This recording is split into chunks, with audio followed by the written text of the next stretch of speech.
అందరికి నమస్తే, welcome to signal TV. Present మనం ఇందిరా పార్క్ దగ్గర ఉన్నాం. కాక్రోచ్ జనతా పార్టీ CJP ఇక్కడ ధర్నా చేస్తున్నారు. అసలు వాళ్ళ ఉద్దేశం ఏంది, వాళ్ళ డిమాండ్స్ ఏంది? ఎందుకంటే నీట్ పేపర్ లీక్ గురించి అని ఉంది. అదా కాదా, ఇంకా వేరే డిమాండ్స్ ఏమైనా ఉన్నాయా చూద్దాం, అడిగి తెలుసుకుందాం వాళ్ళనే. అసలు ఈ ధర్నా దేనికోసం చేస్తారు, మీ ఇంటెన్షన్ ఏంది, మీ డిమాండ్స్ ఏంది?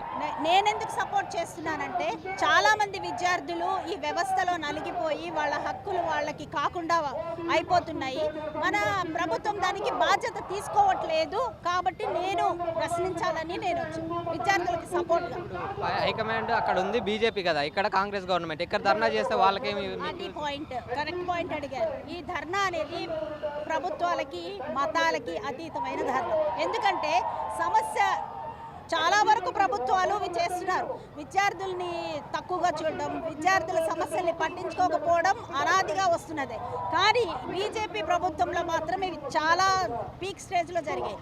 పిల్లలు ఆత్మహత్యలు చేసుకోవడాలు, సరే ఎవరైనా ప్రశ్నిస్తే వాళ్ళని తీసుకెళ్లి జైల్లో వేయడం, వాళ్ళని తొక్కేయడం అనేది ఒక నార్మల్ ప్రక్రియ అయిపోయింది. అందువల్ల మనం ప్రజలందరం కూడా కలిసికట్టి సపోర్ట్ ఇవ్వాల్సిన సందర్భం అనేది ఈ మూమెంట్ వల్ల ఒక అవేర్నెస్ పెరిగింది, ఒక మొమెంటం వచ్చింది. అందువల్ల రావాలి వచ్చింది. అంతేగాని ఈ ప్రభుత్వం ఉంది, ఆ ప్రభుత్వం ఉంది అని కాదు. ఇది దేశవ్యాప్తంగా ఒక సమస్య. దేశవ్యాప్తంగా అందరూ స్పందించాలి. ఇప్పుడు మీకు తెలిసిన వాళ్ళు కానీ మీ ఫ్యామిలీ మెంబర్స్ కానీ ఎవరైనా నీట్ ఎగ్జామ్ రాశారా? రాసి ఉంటే వాళ్ళ తరపున మీరు BJP గవర్నమెంట్కి ఏం చెప్పాలనుకుంటున్నారు? నా నెఫ్యూ నీట్ ఎగ్జామ్కి ప్రిపేర్ అవుతున్న నాకు నెఫ్యూ ఉన్నాడు, మా సిస్టర్ కొడుకు. వీళ్ళందరి తరఫున నేను మాట్లాడాలనుకుంటున్నాను. వాడు ఎంత కష్టపడి చదువుతాడో నాకు తెలుసు. అలా చదువుతున్న పిల్లలు రేపొద్దున ఇలా లీక్ అయ్యి మనం చూసాం చాలామంది పిల్లలు, అమాయకమైన పిల్లలు ఆత్మహత్యలు చేసుకోవడం అనేది. అలాంటి సమస్యకి కూడా స్పందించని ప్రభుత్వం ఉంది అంటే మనం ఎలాంటి సంఘంలో బతకాలి? అట్లా దానికి కూడా స్పందించకుండా ఇలాంటి పెద్ద జరిగినప్పుడు ఒక కేంద్ర మంత్రి బాధ్యత తీసుకొని రాజీనామా చేస్తే ఆయనకు వచ్చే నష్టం ఏంటి? ఎందుకు ఆయన కుర్చీ అంత గట్టిగా పట్టుకొని కూర్చుంటున్నాడు? అంటే పిల్లల ప్రాణాల కన్నా ఆయనకి కుర్చీ అంత ముఖ్యమా? అదేంటి? ఇప్పుడు central education minister and state education minister ఇద్దరు ఒక ప్రెస్ మీట్ పెట్టలేదు, ఇద్దరు రియాక్ట్ అవ్వలేదు. అసలు దాని మీద అసలు మీ స్పందన ఏమంటారు? ఎవరు పెట్టలేదు. దానికి వ్యతిరేకంగా మేము మాట్లాడుతున్నాం. పెట్టాలి. ఈ ప్రెస్ మీట్లు పెట్టకపోవడం, ప్రెస్ మీట్లను అవాయిడ్ చేయడం పెద్ద ఫ్యాషన్ అయిపోయింది. మోడీతో స్టార్ట్ అయింది. మోడీ ఒక ప్రెస్ మీట్ కూడా ఇవ్వడు. ఎందుకంటే మనం ఆయనకి నథింగ్ అనమాట. ఆయన పెద్ద కదా, ఆయన దేవుడు పైన ఉంటాడు, మనం కింద పురుగులం. అందుకని ఆయన మనతో మాట్లాడు. దాని నుంచి మరి ఏ ప్రభుత్వం అయినా ప్రెస్ మీట్ పెట్టండి, స్పందించింది. నేను వాళ్ళు ఎవరినైనా అపోజ్ చేస్తాను, నాట్ జస్ట్ BJP. ఎవరు చేయకపోయినా వాళ్ళని అపోజ్ చేస్తాం. అందుకే మేము స్టూడెంట్స్గా ఏకమయ్యాం తప్ప ఒక మతానికి, ఒక పార్టీకి ఇదిగా మేము ఏకమవ్వట్లేదు. అదే భారతీయ దాని పేరెంట్ కాక్రోచ్ జనతా పార్టీ యొక్క ఇది మోటో కూడా అదే. చెప్పండి, ఈ ధర్నా ఎందుకు చేస్తారు? ధర్నా ఉద్దేశం ఏంది అసలు? దేశంలో నీట్ పేపర్ లీకేజీకి బాధ్యత వహిస్తూ చనిపోయిన విద్యార్థులకు నైతిక బాధ్యత వహిస్తూ ధర్మేంద్ర ప్రధాన్ గారు రాజీనామా వేయాలని చెప్పేసి ప్రధానంగా ఈ యొక్క CJP ఉద్యమం చేస్తూ ఉన్నది. నిజంగా కూడా ఈ యొక్క కులానికో మతానికో సంబంధించిన ఉద్యమం కాదు. వాస్తవానికి కూడా దేశంలో BJP అధికారంలోకి వచ్చిన తర్వాత 89 సార్లు పేపర్ లీకేజీ జరిగింది.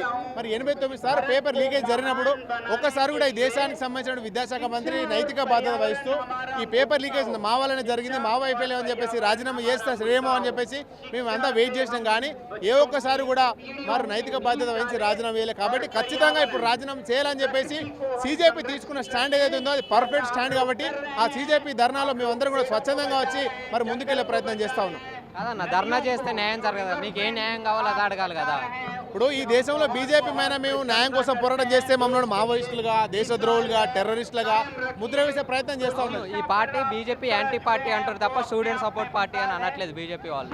ఈ దేశంలో నేను చెప్తున్నా కదా, BJP వ్యతిరేకంగా మాట్లాడిన ప్రతిసారి కూడా దేశ వ్యతిరేకులు చిత్రీకరించే ప్రయత్నం చేస్తున్నారు. ఇది పార్టీ కాదు కదా, ఇది అసలు CJP స్టార్ట్ చేసింది ఎవరు? CJPని ప్రారంభించింది ఎవరు? ఎవరైతే ఈ దేశ అత్యున్నత న్యాయస్థానం భారతదేశంలోని వందలాది కోట్ల మంది ప్రజలకు మరి ఆమోదయోగ్యంగా ఉండే ఒక సుప్రీంకోర్టు జడ్జి గారు మమ్మల్ని ఈ దేశంలో ప్రజల గురించి, విద్యార్థుల గురించి, యువకుల గురించి పోరాటం చేసిన మమ్మల్ని ఈరోజు బొద్దింకలతో పోలుస్తూ కాక్రోచ్ అన్నారు. ఏరో తీసుకున్నాం మేము. అవును, మేము కాక్రోజులం. ఎందుకు కాక్రోజులం? ప్రజల కోసం కొట్లాడే కాక్రోజులం, విద్యార్థుల కోసం పోరాటం చేసే కాక్రోజులం, యువకుల కోసం, మహిళల కోసం, అదేవిధంగా ఈ దేశంలో రైతుల కోసం, కార్మికుల కోసం పోరాటం చేసే కాక్రోజులుగా మీరు పెట్టిన పేరే మీరు స్వీకరించి మీ ఎక్కడ నామోస్ ఫీల్ కాలేదు, మీ ఎక్కడ కూడా ఇబ్బంది పడలేదు. మీరు పెట్టిన పేరు స్వీకరించి ఆ పేరుతోనే భారతదేశంలో ఉన్నటువంటి అణగారిన వర్గాల కోసం ప్రధానంగా ఈ దేశాన్ని, ఈ దేశ గతిని మార్చేటువంటి విద్యార్థుల కోసం ఫ్రంట్ లైన్లో ఉండి ఫైట్ చేస్తూ ఉన్నాం. మోడీ గవర్నమెంట్ ఉన్న రాష్ట్రాల్లో ధర్నా చేస్తే యూజ్ ఉంటుంది అన్న. మన దగ్గర Congress government and education minister అయిన రేవంత్ రెడ్డి గారు కూడా అది మీకు సపోర్ట్ చేయట్లేదు. దానిపై మీ రియాక్షన్ ఏంటన్న? ప్రధానంగా ఇది ఎవరు మన్నలు పొందడానికో ఎవరినో ఇది ఇన్స్పైర్ చేయడానికో ఈ ఉద్యమం కాదు. చాలా మంది మాట్లాడినారు సోషల్ మీడియా ఉద్యమాలు మాత్రమే చేస్తూ ఉన్నారని. ఈ దేశంలో ప్రపంచ ప్రసిద్ధిగాంచిన ప్రధాన నగరాల్లో మా యొక్క విధానాలు తెలియాలి, నిరసన ద్వారా మా యొక్క అంశాన్ని కేంద్రం దృష్టికి తీసుకెళ్లాలని చెప్పేసి ఉద్యమాలు చేస్తా ఉన్నాం. ఈరోజు రేవంత్ రెడ్డి గారు సపోర్ట్ చేయకుండా ఇక్కడ జరిగే ఉద్దేశం లేదు, జరిగే నష్టం కూడా లేదు. ఎందుకంటే వారి వైఫల్యాలే చాలా ఉన్నాయి కదా రాష్ట్రంలో, వారి వైఫల్యాలు చాలా ఉన్నాయి కాబట్టి వాళ్ళు ముందుకు వచ్చి ఇప్పుడు వాళ్ళు వచ్చి ఈరోజు మేము కాంగ్రెస్ పార్టీకి మద్దతు తెలియసా ఉంటారు. వెంటనే ఏం చేస్తారు ఇక్కడ ఉన్నటువంటి బీజేపీ వాళ్ళు, బీఆర్ఎస్ వాళ్ళు, అరే నువ్వు ఓడిచిందో చాలరా నాయన, నువ్వేం కాంగ్రెస్ పార్టీకి సపోర్ట్ చేస్తానే పరిస్థితి కాబట్టి సరే వాళ్ళకి అంతర్గతంగా సపోర్ట్ చేయాలని ఉద్దేశం ఉన్నా వాళ్ళ లైన్ ఈ లైన్ ఒకటైనప్పటికీ కూడా వారి వైఫల్యాలు బయటపడితేనే ఒక అభద్రతా భావంలో బయటికి రాలేదనేది మీకు తెలుసు, మాకు తెలుసు. ఓన్లీ నీటి గురించేనా వేరే ఏదైనా క్వశ్చన్ చేసిద్దా అన్న తెలంగాణలో? యాక్చువల్లీ ఏంటంటే నేను అడగాల్సి అనుకున్న ఫస్ట్ క్వశ్చన్ ఏంటంటే ఈ యొక్క గవర్నమెంట్కి 25 లక్షల విద్యార్థుల భవిష్యత్తు కంటే ఒక 15 మంది చనిపోయిన వాళ్ళ లైఫ్ కంటే కూడా దీనికి గవర్నమెంట్కి కనీస అకౌంటబిలిటీ లేకుండా ఒక ఎడ్యుకేషన్ మినిస్టర్ని కనీసం ఒక ప్రెస్ మీట్ పెట్టి మాట్లాడేంత గవర్నమెంట్ ఉంది అంటే దీన్ని మేము ఏ విధంగా తీసుకోవాలి? 25 లక్షల మంది విద్యార్థుల జీవితం అండి, అది నార్మల్గా కాదు. 25 లక్షల యువత, వాళ్ళందరూ చదువుకున్న వాళ్ళు. ఈ అన్ఎడ్యుకేటెడ్ ఫెలోస్కి వీళ్ళకి ఏం తెలుసండి? విద్యార్థులకి ఈ జీవితాలతో చెలగాట ఆడుతున్నారు. అది ఫస్ట్ క్వశ్చన్. మన యొక్క ప్రధానమంత్రి గారు దీని మీద ఒక ప్రెస్ కాన్ఫరెన్స్ పెట్టాలి, నేషన్ వైడ్గా జరిగిన విషయాన్ని ఏంటో మాకు చెప్పాలి. మేము ఒక తెలిసి నీట్లోనే ఎస్ఎస్సి స్కామ్లోను, నీట్ పేపర్, ఎన్టీఏ ఇలా అన్నిట్లో స్కామ్ జరిగిందని తెలిసింది. అంటే ఇంకా తెలియని ఎన్ని ఉన్నాయో మనకు తెలియదు. అంటే వీళ్ళు వెళ్ళిపోతేనే నెక్స్ట్ ఏంటనేది వీళ్ళ ఏమేమైతే అక్రమాలు జరిగాయి, ఎవరైతే అవినీతి పరులు ఉన్నారో, పాలిటీషియన్స్ ఉన్నారో వాళ్ళందరి గురించి బయట తెలుస్తుంది. ఆ యొక్క అవకాశం మాకు కల్పిస్తున్నారు. సో ప్రజలందరూ దీంట్లో ఆలోచించాల్సిన విషయం ఏంటంటే not only any political party, సిజేపీ party comes with the strategy like ఒక విద్యార్థుల కోసం రాష్ట్రంలో జరిగే, దేశంలో జరిగే అవినీతిని ప్రశ్నించడానికే వచ్చారు. సో అది విద్యార్థుల యొక్క, మన యొక్క ప్రతి ఒక్కరు రోడ్డు హక్కున్న ప్రతి ఒక్కళ్ళ బాధ్యత, చదువుకున్న వాళ్ళ బాధ్యత. ఇంకా చాలా మంది ఇంట్ల నుంచి బయటికి రావట్లేదు, మేల్కోండి, మన యొక్క విద్యార్థుల జీవితాలను కాపాడండి. भैया बोलो इधर धरना क्यों कर रहा तुम्हें, तुम्हारे डिमांड्स क्या है? सो अभी जैसे कि पहले मैं अपने कॉस्ट्यूम के बारे में बता देता हूँ. ये एक कॉफिन बना के आया हूँ. तो अभी का जो इंडियन एजुकेशन सिस्टम है, जैसे कॉफिन में डेड बॉडी को रखते हैं, अभी एजुकेशन सिस्टम डेड बॉडी के अंदर आ चुका है. हमारे देश का जो युवा है, जिनका ड्रीम्स, फ्यूचर सब कुछ ये कॉफिन के अंदर आ चुका है. मतलब देश का ग्रोथ भी, फ्यूचर भी कॉफिन के अंदर है. तो हमारा डिमांड बस एक ही है, 12 साल में जो 90 पेपर लीक्स हुआ है उसका रिस्पॉन्सिबिलिटी लेके एजुकेशन मिनिस्टर को रेजिग्नेशन देना चाहिए ताकि एक प्रॉपर इन्वेस्टिगेशन हो सके. बिकॉज 2024 में जो भी paper leak, NEET paper leak हुआ था, उसका इन्वेस्टिगेशन का कुछ पता नहीं, क्या हुआ क्या नहीं. बट इस साल भी क्या होगा क्या पता नहीं. सेम एजुकेशन मिनिस्टर रिस्पॉन्सिबिलिटी नहीं ले रहे हैं, अपना अकाउंटेबिलिटी नहीं शो कर रहे हैं. तो हम लोग उनको बस रिमाइंड कर रहे हैं, डेमोक्रेसी में अकाउंटेबिलिटी भी लेना ज़रूरी है.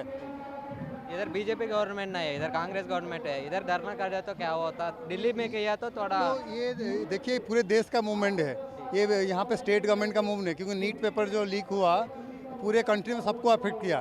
तो यहाँ पे हम लोग स्टेट गवर्नमेंट के बारे में बात नहीं कर रहे हैं, बिकॉज ये नीट, स्पेसिफिकली नीट के लिए और रेजिग्नेशन हम सेंट्रल मिनिस्टर का ही मांग रहे हैं, जो कि उनको गवर्न करता है.